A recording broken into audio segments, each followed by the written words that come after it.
भारत की धर्ममय संस्कृति। गायत्री मंत्र। ओम भूर्भुवः स्वः तत्सवितुर्वरेण्यं भर्गो देवस्य धीमहि धियो यो नः प्रचोदयात्। मित्रों, भारत की धर्ममय संस्कृति के 5 प्रमुख आधार कौन कौन से हैं? गौ, गंगा, गीता, गायत्री। और आप तो गुरु के विषय पर जानते हैं मित्रों, ये 5 प्रमुख आधार हैं। भारत की संस्कृति धर्म प्रधान, ऋषि और कृषि प्रधान है।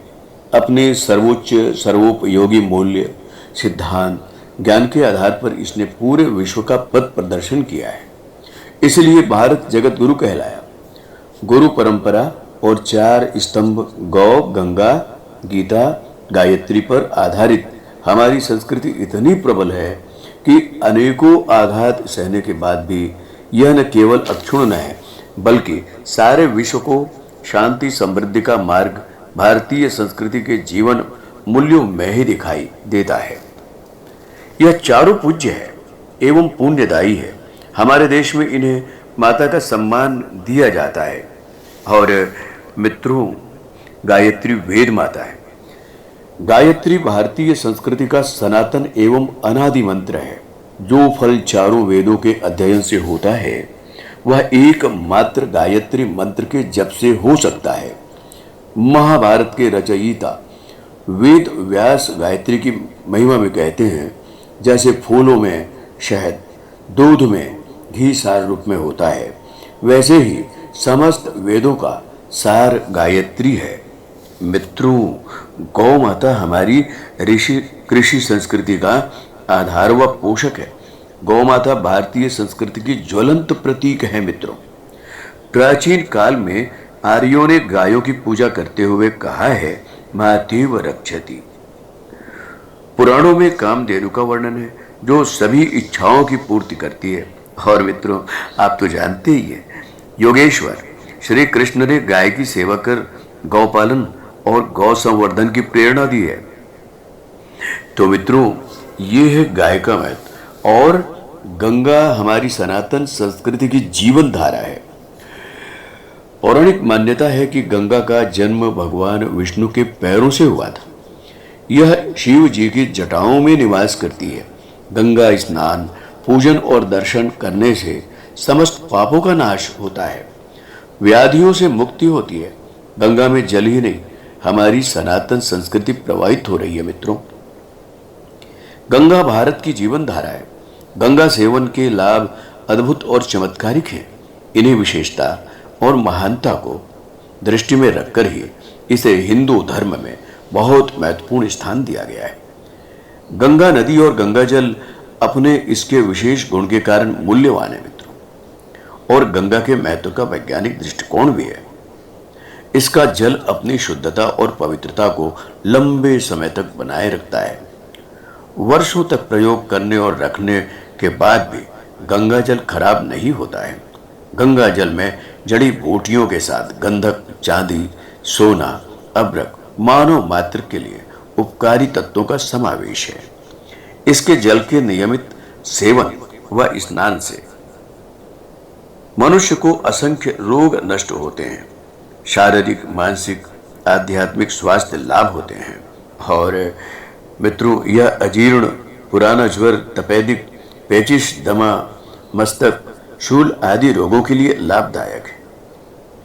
यह प्रयोग करके देखा भी गया है कि गंगा जल के प्रयोग से कोढ़ रुक जाता है। कोढ़ के रोगियों को गंगा किनारे रखने का प्रयोजन यही है कि वहां की जलवायु से कुष्ठ रोग अच्छा हो जाएगा। और मित्रों, आइए गीता के विषय पर भी थोड़ी चर्चा कर लें। गीता एकमात्र ऐसा ग्रंथ है जिस पर दुनिया भर की भाषा में सबसे ज्यादा भाष्य, टीका, व्याख्या, टिप्पणी, निबंध, शोध ग्रंथ आदि लिखे गए हैं। मित्रों, गीता हिंदुओं का एकमात्र सर्वमान्य धर्म ग्रंथ है। इसमें ज्ञान, बुद्धि, कर्मयोग और आत्मिक नैतिक शिक्षा का अक्षय भंडार है। गीता का ज्ञान जीवन के हर क्षेत्र और हर स्थान को प्रकाशित करता है। भगवान श्री कृष्ण के मुख से उच्चारित यह उपदेश जीवन की प्रत्येक बुद्धि को सुलझाने और गांठ को खोल देने की सामर्थ्य रखता है। श्रीमद् भगवत गीता श्री कृष्ण और अर्जुन के बीच हुआ एक संवाद है, लेकिन कहते हैं कि भगवान श्री कृष्ण के माध्यम से उस काल रूप परम परमेश्वर ने गीता का ज्ञान विश्व को दिया। गीतोपदेश के समय भगवान श्री कृष्ण योगारूढ़ थे और इसमें ज्ञान योग, कर्म योग, भक्ति योग, एकेश्वरवाद की अति सुंदर ढंग से चर्चा की गई है। गीता ही कहती है कि ब्रह्म ईश्वर एक ही है। गीता को बार बार पढ़ने से उसके गूढ़ ज्ञान का रहस्य खुलता जाता है। मित्रों, जीवन में गुरु की महत्ता निर्विवाद सर्वोपरि है। गुरु जीवन के शिल्पकार हैं, कुंभकार हैं। उसे देखते हुए ही हमारी सनातन संस्कृति में गुरु को ईश्वर से भी ऊंचा पद दिया गया है। ईश्वर के अस्तित्व में मतभेद हो सकता है, किंतु गुरु के लिए कोई मतभेद आज तक उत्पन्न नहीं हो सका। गुरु को सभी ने माना है। संत कबीर कहते हैं, हरि रूठे गुरु ठौर है, गुरु रूठे ही ठौर है। शास्त्रों में गुरु का अर्थ अंधकार या मूढ़ अज्ञान बताया गया है और रू का अर्थ है उसका निरोध। गुरु वे होते हैं जो अपने शिष्य के अज्ञान तिमिर का निवारण ज्ञानांजन शलाका से कर देते हैं। गुरु अंधकार को हटाकर प्रकाश की ओर ले जाते हैं। वे धर्म का मार्ग दिखाते हैं। श्री सद्गुरु आत्म ज्योति पर पड़े हुए और इनको हटा देते हैं। और मित्रों, संत कबीर, गुरु नानक देव, रामकृष्ण परमहंस और परम पूज्य गुरुदेव पंडित श्री राम शर्मा आचार्य जैसे महान गुरु इस धरती पर जन्म लिए। आइए सुनते हैं एक प्रज्ञा गीत। गौमुख से तू निकली माता, हिमालय तेरा धाम है। हे गंगे माँ आपको बारंबार प्रणाम है, बारंबार प्रणाम है। नमामि गंगे जय मां गंगे, नमामि गंगे जय मां गंगे, मोक्षदायिनी जय मां गंगे, मोक्षदायिनी जय मां गंगे। नमामि गंगे जय मां गंगे, नमामि गंगे जय मां गंगे।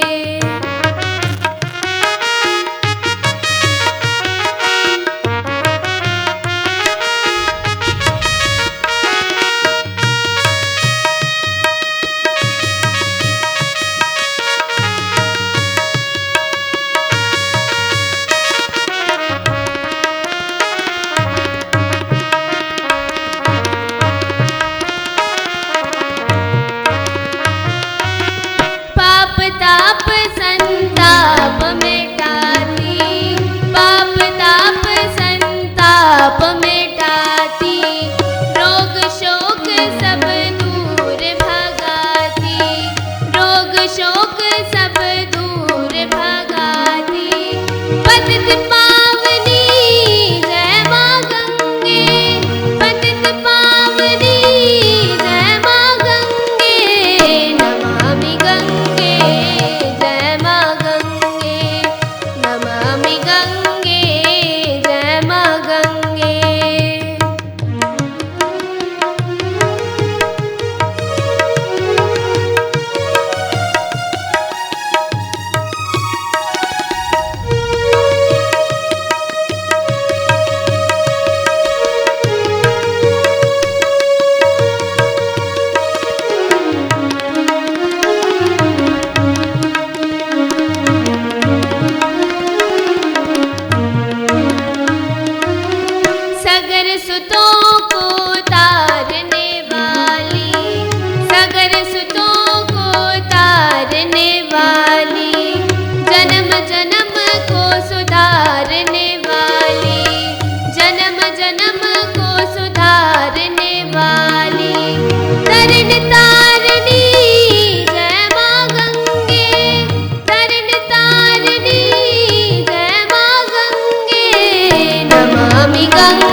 जल से जो भी नहाते, तेरे जल से जो भी नहाते, मन को पवित्र कर निर्मल बनाते, मन को पवित्र कर निर्मल बनाते।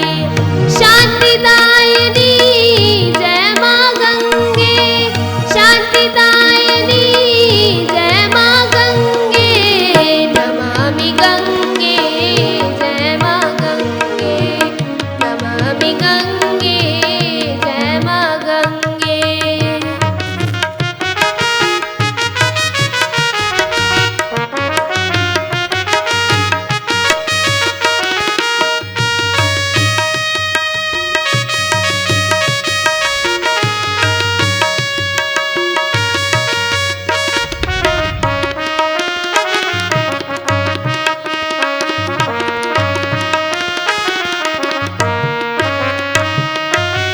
स्वर्ण जयंती वर्ष मनाए, स्वर्ण जयंती वर्ष मनाए, कुंभ का जल हर घर पहुँचाए, कुंभ का जल हर घर पहुँचाए।